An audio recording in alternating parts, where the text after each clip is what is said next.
Fiquem tranquilos, tudo vai terminar bem. É curioso ouvir essa frase.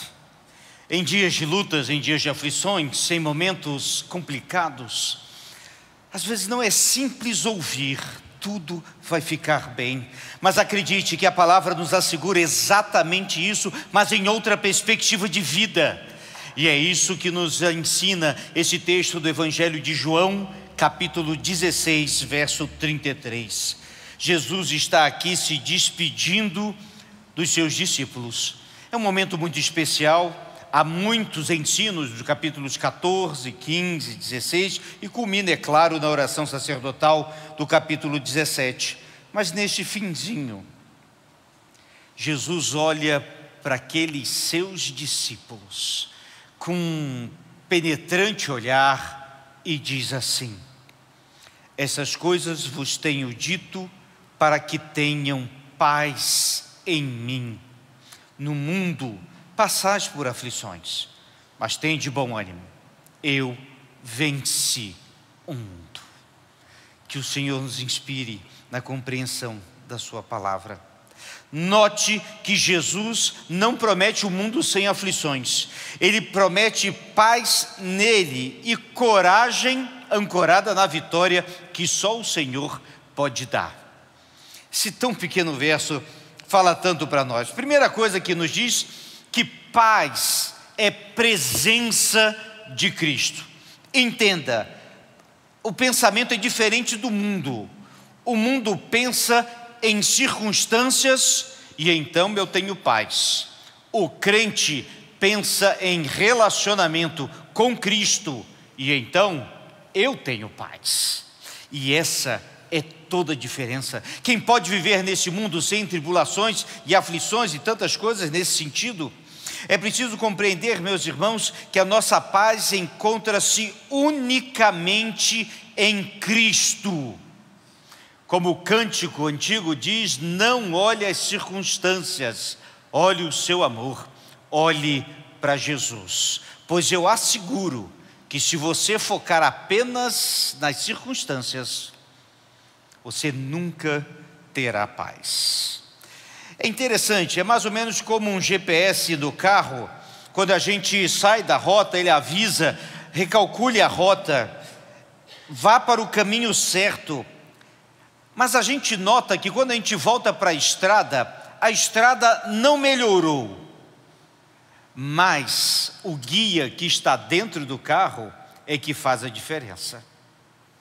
Porque não dependemos da tecnologia ou das circunstâncias, dependemos de Jesus Cristo. E Ele é o guia que está ao nosso lado, Ele está na nossa presença, Ele está em todo o tempo e em qualquer lugar. Ele está conosco. Permita-me aplicar um pouquinho isso à vida. Busque a paz em Cristo antes de buscar soluções humanas. Somos muito humanos em buscar soluções e algumas coisas apressadamente. Antes das soluções, antes dos pensamentos decisivos, antes mesmo dos problemas, busque a Jesus. Conflitos se desarmam quando o coração repousa nele. Quando as pessoas estão em conflito, alguma coisa, e o nosso foco está em Cristo, mais uma vez, muda a perspectiva. E da mesma forma, precisamos lembrar, meus irmãos, que Deus nos deu ferramentas tão simples para fazer coisas tão extraordinárias. Ele diz simplesmente, me procure, e nós podemos orar. Ele diz, me ouça, e nós podemos refletir na palavra. Ele diz, aquietai-vos, e a gente pode descansar nele.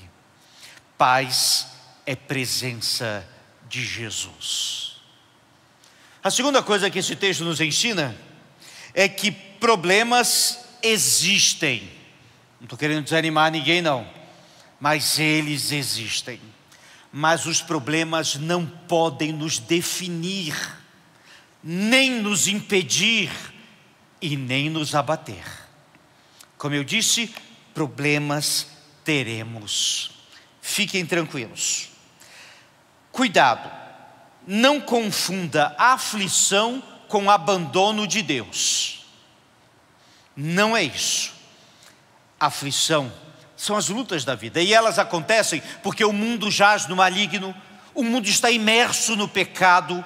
Sim, os problemas acontecem, meus irmãos, resultado do pecado que está aqui.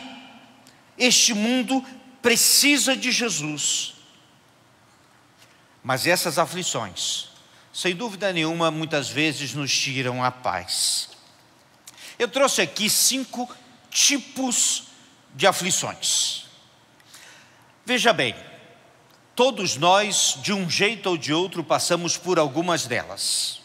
Digo mais, também passamos em níveis diferentes. Há uma coisa chamada limiar da dor, em que alguns podem fazer um pequeno cortezinho no dedo e achar isso é bobagem, como outros podem fazer o mesmo corte e achar que o mundo acabou.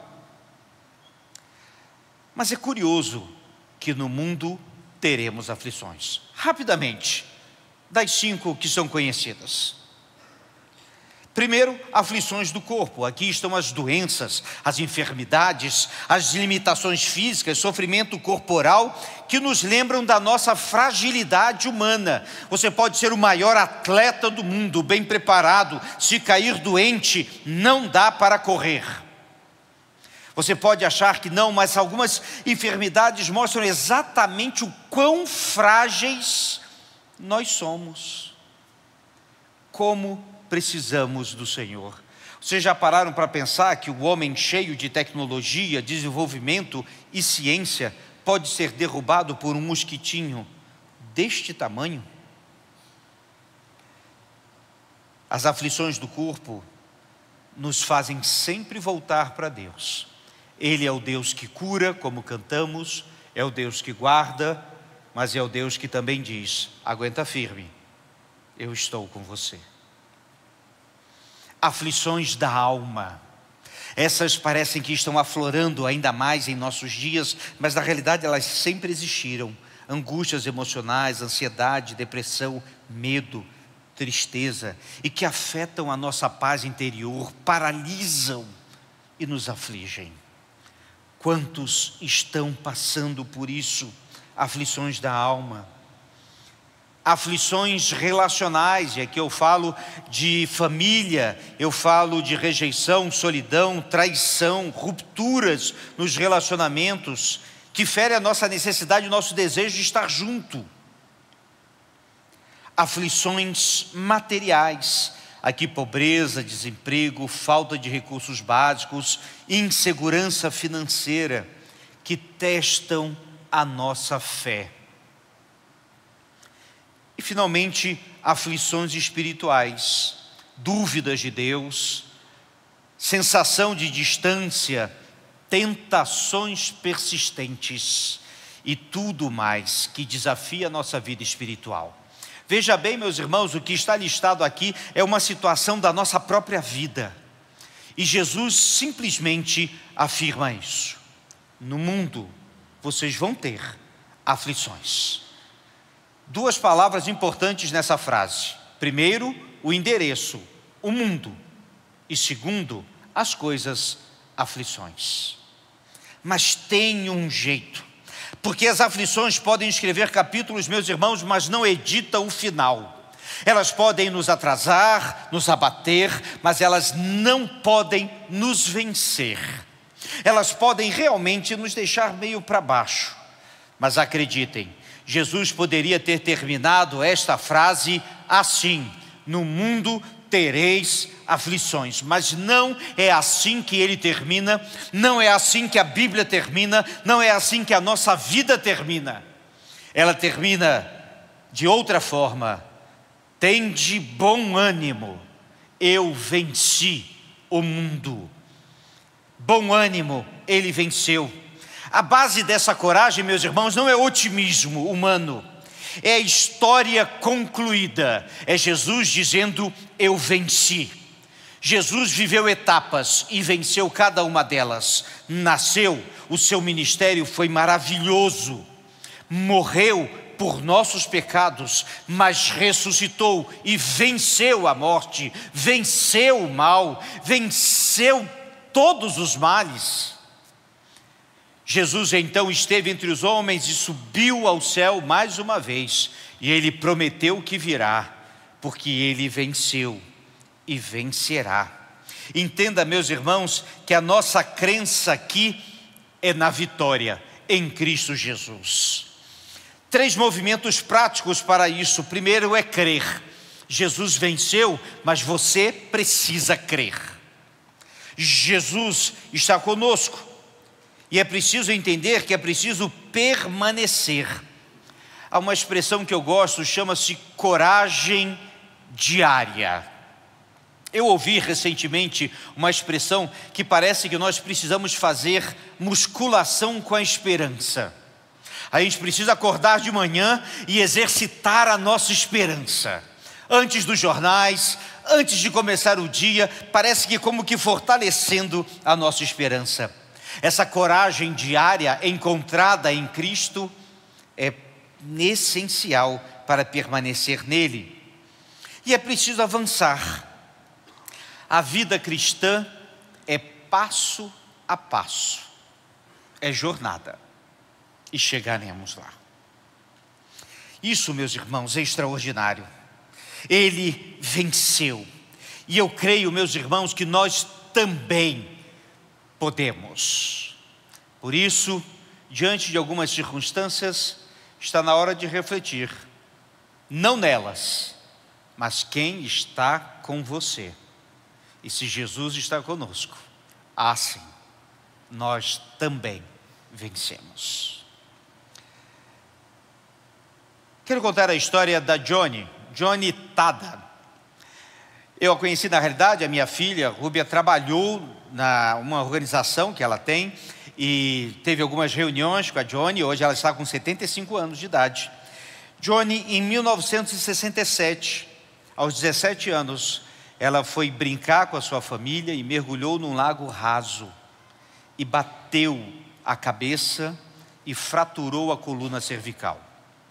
Ela ficou tetraplégica de imediato.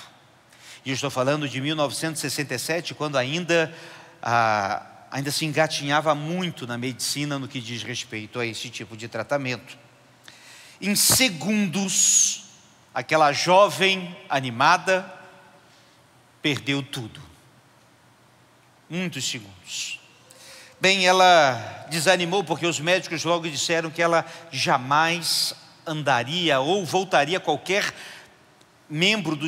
movimento dos seus membros. Ela não movia os braços, nem as pernas e nem nada.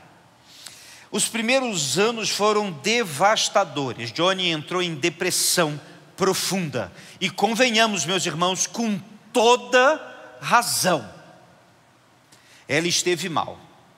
Ela chegou ao ponto de pedir para seus amigos ajudarem ela a se matar, porque ela não podia se matar. Que situação deplorável. E ela questionou a Deus: por que eu? Por que permitiu isso comigo? Passou anos de amargura, mas foi através do apoio de amigos, da família, e eles eram cristãos, que finalmente ela começou a encontrar o seu propósito em Cristo Jesus.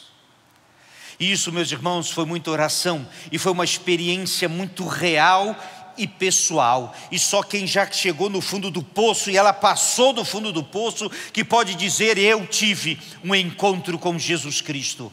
E a partir daí, meus irmãos, tudo muda.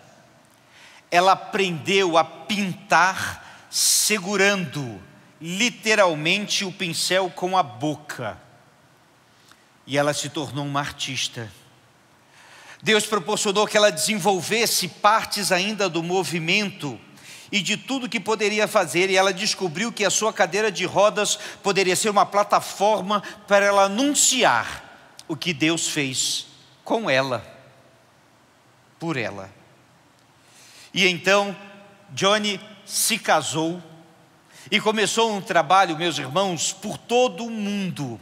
Escreveu mais de 50 livros, incluindo sua autobiografia, gravou álbuns musicais, tem um filme que virou de um desses seus livros, da sua autobiografia, e fundou a Johnny Friends. É uma organização que já doou 150 mil cadeiras de rodas para países e populações pobres, inclusive aqui no Brasil. Pastor Adoniran, da PIB de Curitiba, que esteve já conosco muitas vezes, ele é o coordenador para o Brasil desta mesma organização. Aos 76 anos agora, e após 55 anos, mais de 55 anos de cadeira de rodas, ela continua ministrando por todo o mundo. E ela tem uma frase que reflete sempre nas suas palestras, que diz: eu prefiro estar nessa cadeira de rodas, conhecendo a Jesus como eu o conheço agora, do que estar de pé sem Ele. A sua vida transformou a perspectiva de milhões de pessoas. E ela pôde entender que no mundo tereis aflições, mas tem de bom ânimo. Eu venci o mundo.